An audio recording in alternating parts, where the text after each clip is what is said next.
चलिए अभी तक जो भी हमने सीखा है उसके ऊपर एक क्वेश्चन डिस्कस करते हैं। प्लीज ये क्वेश्चन आप एक बार नोट डाउन कर लीजिए।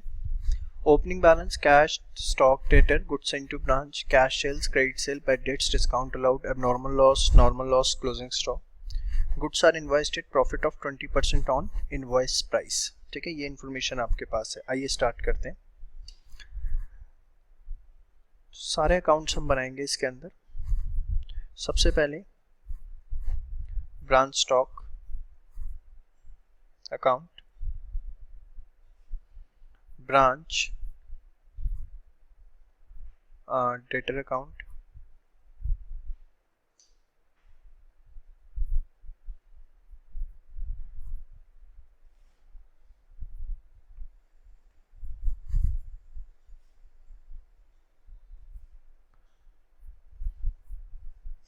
इसके बाद हम बनाएंगे अपना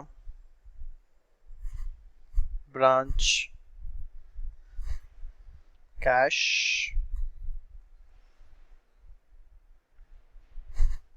branch expense,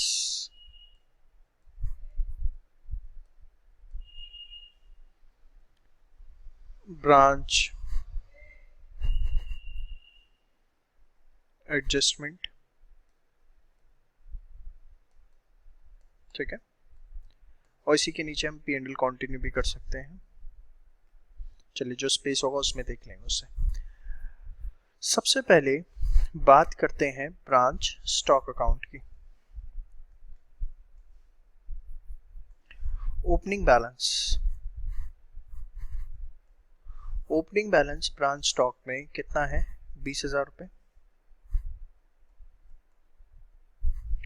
goods sent to branch, कितने के गुड्स आए ब्रांच को? आप देखो 2 लाख रुपए।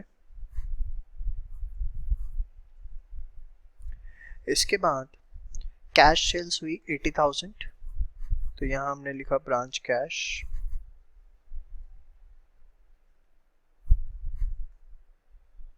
ब्रांच कैश में आ गया ब्रांच स्टॉक, कितना? 80,000। इसके बाद credit sales 1,30,000, branch debtor 1,30,000। Branch debtor में भी ओपनिंग बैलेंस लिख दो आप। कितना है ओपनिंग बैलेंस डेटर का? 30,000 रुपए। और ब्रांच स्टॉक के नाम से कितना आएगा? 1,30,000। डेटर पड़ गए ना भाई। इसके बाद बेड डेट्स हैं 20,000 के, डिस्काउंट अलाउड है 10,000 का, तो ब्रांच एक्सपेंस, बेड डेट और डिस्काउंट 20,000, 10,000। ठीक है, इसके बाद जो जो इंफॉर्मेशन अभी हम वो डाल रहे हैं। एबनॉर्मल लॉस 8,000, जगह कम है इसलिए थोड़ा शॉर्ट फॉर्म में लिख रहा हूँ। एबनॉर्मल इज, नॉर्मल लॉस है आपका 2,000, क्लोजिंग स्टॉक आपका है 20,000। इसमें मैं आपको एक इंफॉर्मेशन देना भूल गया।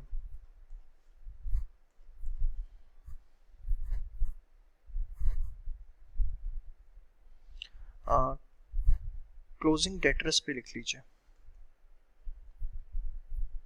क्लोजिंग डेटर्स 8,000, तो यहाँ आपका बैलेंस शीट 8,000। अब देखिए जरा, जो भी बैलेंसिंग फिगर बच रही है इसमें 130 और 80, 210, 220, 20, तो यहाँ आपका आ गया ब्रांच एडजस्टमेंट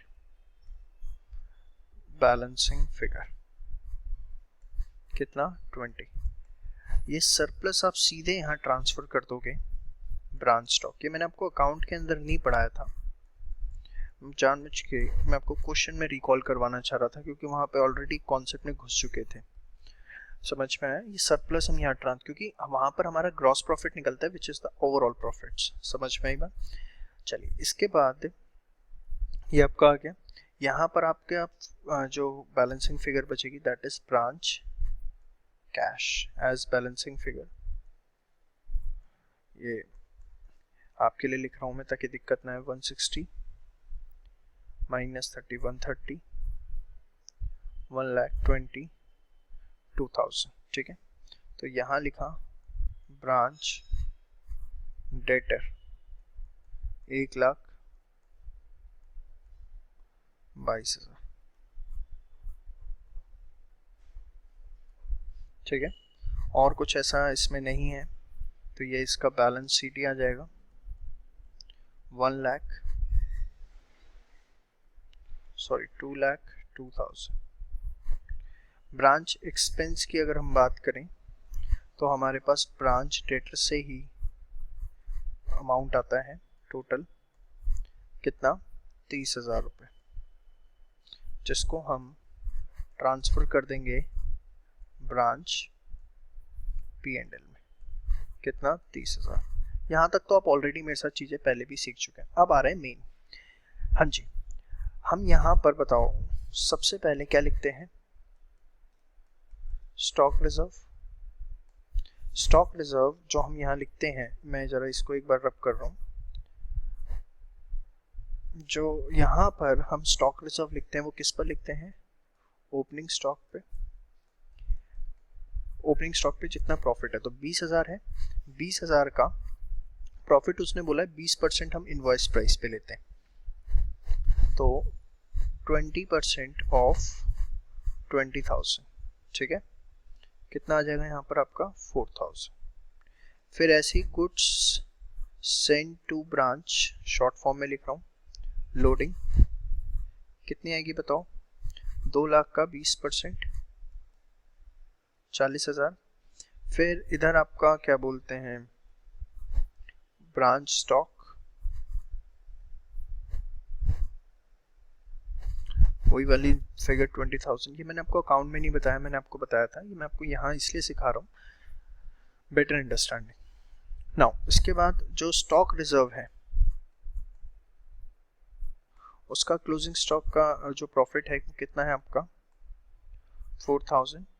उसके बाद एबनॉर्मल लॉस का प्रॉफिट आता है कितना 8,000 का 20% 1,600। नॉर्मल लॉस का प्रॉफिट कॉस्ट दोनों आता है, तो सीधे आप नॉर्मल लॉस का पूरा अमाउंट लिख दीजिए बिना सोचे समझे। तो यहाँ आपका क्या बचेगा? ग्रॉस प्रॉफिट, जिसको आप ब्रांच P&L में ट्रांसफर करोगे। ठीक है, 40 और 20 60 64 60 58 57 56 400। ठीक है जी, ये आपका आ गया ग्रॉस प्रॉफिट। समझ में आता है? ये सारे अमाउंट्स आपको क्लियर है? बहुत सिंपल, जो भी प्रॉफिट पोर्शन था वो हमने यहाँ पर कंसिडर किया है। ठीक है, इसके बाद नेक्स्ट आपका branch P&L। Branch P&L, branch P&L के अंदर आपको क्या करना है? जो भी आपके ग्रॉस प्रॉफिट आए, ग्रॉस प्रॉफिट आपके कितने हैं 56,400। यहां आपने लिखा ब्रांच एक्सपेंस, ब्रांच एक्सपेंस आपने कितने लिखे 30,000। ठीक है, एबनॉर्मल लॉस जो है उसकी कॉस्ट आएगी। अब एबनॉर्मल लॉस था कितना 8,000, उसका प्रॉफिट आप ऑलरेडी ले चुके हो 8,000 माइनस 1,600 कितना आएगा यहाँ 6,400। तो ये आ गया आपका जनरल P&L के अंदर जो भी अमाउंट जाएगा 36 56। ये आपका कितना आ गया 20,000 रुपये।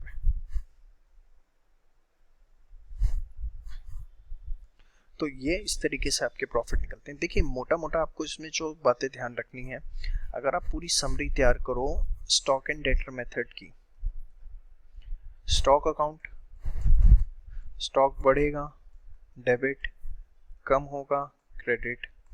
Same way with the debtors. Adjustment account की अगर आप बात ध्यान रखो, ओपनिंग स्टॉक और गुड सेंट,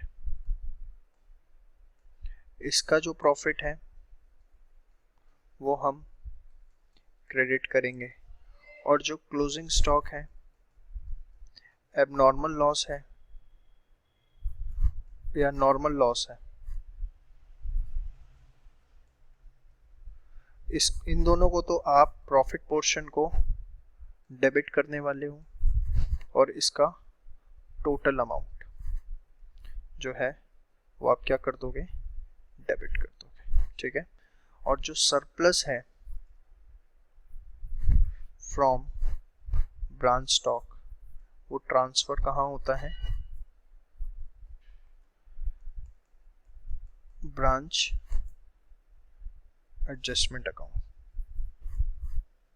आगे से सिर्फ आपको ये चीज देखनी है, आपको पूरा का पूरा स्टॉक एंड डेटर मेथड जो है वो 1 मिनट के अंदर रिकॉल हो जाएगा। समझ में आती है बात? तो ये था stock and debtor method. In the next part we are going to start with the debtor method. मैं आपको बता दूं, डेटर मेथड जो है वो स्टॉक एंड डेटर मेथड का ही एक सिंप्लीफिकेशन है, तो इसलिए यहाँ तक आपको मेरी सारी बातें अच्छे से रिवाइज होनी चाहिए अगली वीडियो देखने से पहले। Thank you so much.